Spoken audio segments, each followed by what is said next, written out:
Now,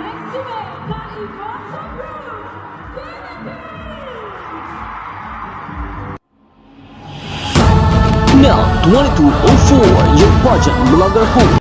Magandang araw Pilipinas and good day pageant lovers. Mamaya na nga at around 1 AM ay magaganap na ang final competition or the coronation night of Miss Eco International 2025. And of course, we want to congratulate Alexi Brooks of the Philippines for leading the Miss Eco People's Choice 2025. Sa isang kapanapanabik na pag-angat ng suporta mula sa buong mundo. Nangunguna ngayon si Alexi Brooks ng Pilipinas sa Miss Eco People's Choice ranking para sa Miss Eco International 2025.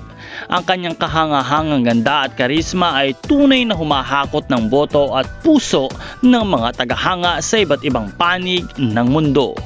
Habang papalapit ang pagtatapos ng botohan, nananatiling matatag si Alexi sa unang pwesto laban sa malalakas na kandidata mula sa New Zealand, Ukraine, Taiwan at USA. Isa itong patunay ng buhos na suporta mula sa kanyang mga tagahanga at ng pagmamalaki ng sambayanang Pilipino. Kung mapapanatili niya ang kanyang pwesto, tatanggapin ni Alexi ang prestihiyosong titulong Miss Eco People's Choice at otomatikong papasok sa top 10 finalists, isang malaking hakbang patungo sa corona.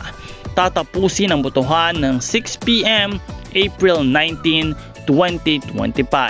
Kaya't ipagpatuloy natin ang suporta para kay Alexi Brooks at patuloy natin siyang iboto para sa Miss Eco People's Choice upang makuha natin ang patuloy na number 1 sa botohan at maging parte ng top 10 finalists.